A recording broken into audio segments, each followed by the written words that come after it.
మన చిన్నప్పుడు పల్లెటూరులో దొరికిన పాలు ఇప్పుడు సిటీలో దొరకటం లేదు. మా ఇంట్లో దీని గురించి మాట్లాడుకుంటున్నప్పుడు కంట్రీ డిలైట్ గురించి తెలిసి ఉన్నత ప్రమాణాలు ఉన్న ల్యాబ్స్ లో టెస్ట్ చేయించి రోజు రిపోర్ట్స్ ని యాప్ లో అప్డేట్ చేస్తారు. వాళ్ళ విధానాలు చూసి సంతృప్తి చెంది ఇలా రికమెండ్ చేస్తున్నాను. ఇప్పుడే కంట్రీ డిలైట్ యాప్ ని డౌన్లోడ్ చేసుకోండి. Download the country delight app now. Sir, అగ్రరాజ్యంలో మోదీ గారు అడుగు పెట్టకముందే మోదీ గారికి ట్రంప్ ఒక మంచి గిఫ్ట్ ఇచ్చారు. అది ఎఫ్సిపిఏని నిలిపేస్తూ ట్రంప్ కార్యనిర్వాహక ఆదేశం. అదానీ కేసు అటకెక్కినట్లేనే అంటూ జరుగుతున్న ప్రచార నేపథ్యం. అంటే భారతదేశానికి ట్రంప్ తీసుకున్న నిర్ణయాలు చాలా ఇబ్బందికరంగా ఉన్నాయి. చాలామంది అల్లాడిపోతున్నారు, టెన్షన్గా బతుకుతున్న నేపథ్యంలో అదానీ అనే అంశం మీదే ప్రయారిటీ పెరుగుతుంది అన్నది. అంటే ఇప్పుడు అది మోడీ పర్యటనకు ముందు ఈ డిసిషన్ తీసుకున్నారు. Adani the beneficiary. అంటే ఇండియాకు డీల్ రాలే కానీ అదానికి డీల్ వచ్చేసింది. సో ఇది ఎలక్షన్ల ముందు నుంచి కూడా ఈ ప్రశ్న వస్తుంది. నేనే చాలాసార్లు విశ్లేషించి చెప్పాను, ట్రంప్ అధికారంలోకి వస్తున్నాడు కనుక ఏం జరుగుతుంది అని. ట్రంప్ ఈ ఎఫ్సిపిఏ మొదటి నుంచి కూడా వ్యతిరేకమే. ఇవాళ కొత్తగా ఏమీ కాదు, అంతకు ముందుకు కూడా ఆయన వ్యతిరేకంగానే మాట్లాడాడు. సో ఆ చరిత్ర కూడా ఉంది. అందువల్ల మోడీకి అదానికి మధ్య సాన్నిహిత్యం. అందువల్ల మోడీ మొదలు భారతదేశం నుంచి బార్గెన్ చేయడం కన్నా అదానీ గురించి బార్గెన్ చేస్తున్నాడా అనే అనుమానం కలిగించడానికి ఈ పరిణామాలు ఉపయోగపడుతుంది. టైమింగ్ అనేది వెరీ సస్పీషియస్ కదా. అంటే మోడీ అమెరికాకు వెళ్తున్న సమయంలో ఈ రకమైన నిర్ణయాలు వెళ్ళిపడితే సహజంగానే టైమింగ్ ఈజ్ సస్పీషియస్. ఇప్పుడు ఆల్రెడీ ఇండియాతో ఇష్యూస్ ఉన్నాయి, టారిఫ్స్ ఉన్నాయి, వీసాస్ ఉన్నాయి, ఇల్లీగల్ మైగ్రెంట్స్ ఉన్నారు. నిన్నకాక మొన్న భారతీయులకు వేడీలేసి చైన్లేసి పంపించినా కూడా కొలంబియా, గాట్రవలా లాంటి చిన్న దేశాలు నిరసన చెప్పినా భారతదేశం నోరు మెదపలేదు. పైగా పార్లమెంట్లో ఒక రకంగా అమెరికా చర్యని విదేశాంగ మంత్రి సమర్థిస్తూ మాట్లాడాడు. సో టారిఫ్స్ ఇస్తామని ట్రంప్ బెదిరిస్తుంటే దానికి ట్రంప్ ప్రసన్నం చేసుకునే రీతిలో బడ్జెట్లో ట్రంప్ కోరిన విధంగా, ట్రంప్కు ఇష్టమయ్యే విధంగా హార్లీ డేవిడ్సన్ మోటార్ సైకిళ్ళ పైన సుంకాన్ని తగ్గించారు. అలాగే పీక్ సుంకాలు 150-125% ఉన్నదాన్ని పూర్తిగా తగ్గించి 70% చేశారు కస్టమ్స్ డ్యూటీ. తర్వాత ట్రంప్ క్లోజ్ ఫ్రెండ్ అయిన ఇలాన్ మస్క్ ఉపయోగపడే రీతిలో టెస్లా కార్లపై కూడా దిగుమతి సుంకాన్ని తగ్గించారు. చదువుతోనే సమాజంలో మార్పు సాధ్యమని నమ్మిన వ్యక్తి, మారుమూల గ్రామంలో పుట్టి వేలాది మందిని మేధావులుగా తీర్చిదిద్దిన విద్యావేత్త, మనలో ఒక్కడు మల్క కుమరయ్యకు టీచర్స్ ఎమ్మెల్సీ ఎన్నికల్లో మొదటి ప్రాధాన్యతగా ఓటేద్దాం, గెలిపిద్దాం. అంటే క్లియర్గా వరుస పెట్టి ట్రంప్కు అనుకూలంగా మోడీ అమెరికాకు వెళ్ళక ముందే నిర్ణయాలు తీసుకుంటున్నారు. మరి ట్రంప్ ఏమైనా మనకు అనుకూలంగా ఉన్నాడా అంటే ట్రంప్ లెఫ్ట్ రైట్ వాయిస్తూనే ఉన్నాడు.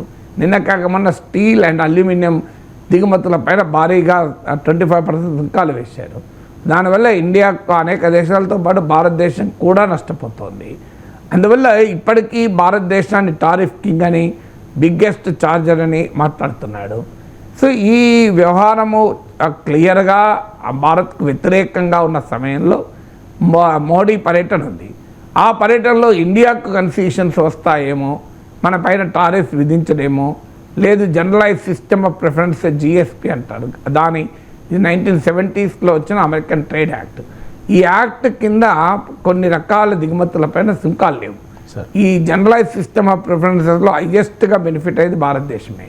అందువల్ల దాంట్లో మళ్ళీ ఏమైనా మనకు ఛాన్స్ ఇస్తారా, ఇలా ప్రపంచమంతా ఎదురు చూస్తున్న సమయంలో అదానీ కోసం అనుకూలంగా నిర్ణయం వచ్చింది అంటే కుచ్ కాలా హై అనే అనుమానం అయితే రాక తప్పదు కదా.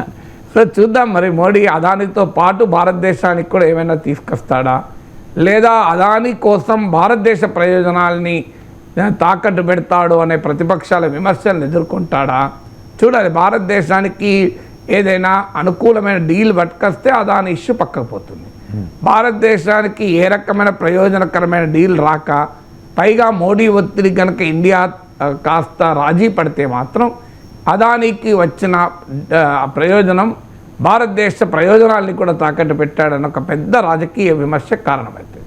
సార్, ఇది ఎఫెక్ట్ అవుతుందండి ఈ రాజకీయ పరంగా? ఒకవేళ ఏది సాధించుకోకపోతే ఈయన మళ్ళీ వెనుదిరిగితే? అంటే ప్రతి అంశము మనం లైట్ వేస్తే లైట్ వెలిగినట్టు ఎఫెక్ట్ ఎంత ఉంటుందని ఎవరు చెప్పలేము. అలా అయితే రాఫెల్లో క్లియర్గా కనబడింది కదా. రాఫెల్ అనిల్ అంబానీకి అనుకూలంగా మోడీ వ్యవహరించాడు, అందరికీ తెలుసు అది. మీకు 20,000 కోట్ల ప్రాజెక్ట్ ఇప్పించారు కదా. హిందుస్థాన్ ఏరోనాటిక్స్ లిమిటెడ్ లాంటి ప్రతిష్టాత్మక కంపెనీని పక్కకు పెట్టి సుకోయ్ యుద్ధ విమానాలు తయారు చేసిన కంపెనీ అది, దాని విడిభాగాలు తయారు చేసిన కంపెనీ. అలాంటి కంపెనీని పక్కకు పెట్టి ఊరు పేరు లేదు కాగితం మీద ఉన్న అనిల్ అంబానీ కంపెనీకి 20,000 కోట్ల ఇవ్వలేదా? ఆ కాంట్రాక్ట్ సైన్ చేసే సమయంలో డిఫెన్స్ మినిస్టర్ పరీకర్ని ఇండియాలోనే ఉంచి అనిల్ అంబానీని ఫ్లైట్లో పట్టుకోలేదా మోడీ? ఆ రోజు నాకు ఇప్పటికి గుర్తు. ఆ రోజు అంటే రాఫెల్ యుద్ధ విమానాల ఒప్పందం పైన ఫ్రాన్స్లో మిట్టరాండ్ కాదు, ఫ్రాన్స్ అధ్యక్షుడు తర్వాత మీకు భారత ప్రధానమంత్రి నరేంద్ర మోడీ సంతకాలు చేసే సమయంలో ఆ బిజినెస్ డెలిగేషన్ అనిల్ అంబానీ ఉన్నాడు. కానీ మీకు రక్షణ మంత్రి పరీకర్ లేనప్పుడు ఆ రోజు మీడియాలో కూడా వచ్చింది. ఏం చేస్తున్నాడంటే గోవాలో ఒక ఫిష్ మార్కెట్ ఇనాగ్రేట్ చేస్తున్నాడు డిఫెన్స్ మినిస్టర్. సో ఇదంతా మన కళ్ళ ముందు జరిగిందే కదా. కానీ ఈ రాఫెల్ పైన ఇంత జరిగిన చర్చ ప్రజలు దాని ఆధారంగా ఓట్లేస్తలేరు కదా. ప్రజలు రాఫెల్ ఆధారంగానో అదాని ఆధారంగా ఓట్లేస్తే ఇలా ఉండదు. అందువల్ల దానికి కారణం ఏంటంటే మీడియా మారిపోయింది. ఒకప్పుడు బోఫోర్స్ అప్పుడు మీడియా వెంబడించి రాజీవ్ గాంధీ పతనానికి కారణమైంది. ఇప్పుడు క్రిటికల్ ప్రశ్నలు అడిగే ధైర్యం మీడియా చేస్తుందా? మీరు ప్రతిదాన్ని తీసుకొచ్చి ప్రతిపక్షాలను అటాక్ చేయడమే ప్రధాన పనిగా మీడియా పెట్టుకుంది. సాధారణంగా ప్రపంచంలో ఫ్రీ కంట్రీస్లో ఎక్కడైనా మీడియా అధికారంలో అని ప్రశ్నిస్తారు, భారతదేశంలో మాత్రం ప్రతిపక్షాన్ని ప్రశ్నిస్తుంది. సో భారతదేశంలో మీడియా మెయిన్ స్ట్రీమ్ మీడియాగా చెప్పబడే మెజారిటీ మీడియా మీకు భారతదేశంలో అపోజిషన్ని ప్రశ్నిస్తుంది, రూలింగ్ పార్టీ ప్రశ్నించారు. అది విచిత్ర మోడీ కాలంలో ఎక్కడా లేదు ఇది. సాధారణంగా మీకు ప్రభుత్వాలను ప్రశ్నిస్తారు. మీడియా యొక్క పని ఏంటంటే ఇప్పుడు ప్రభుత్వాలను ప్రశ్నించడం మారే కదా. ఏ స్థాయి కంటే ఆ మధ్య యూట్యూబర్ వాడు రణ్వీర్ అలాబాద్ ఎవడేదో పిచ్చి పిచ్చి మాట్లాడితే నేను టైమ్స్లో షో చూశాను, రాహుల్ శివశంకర్ దాంట్లో కూడా కాంగ్రెస్ పార్టీ పట్టుకొచ్చాడు.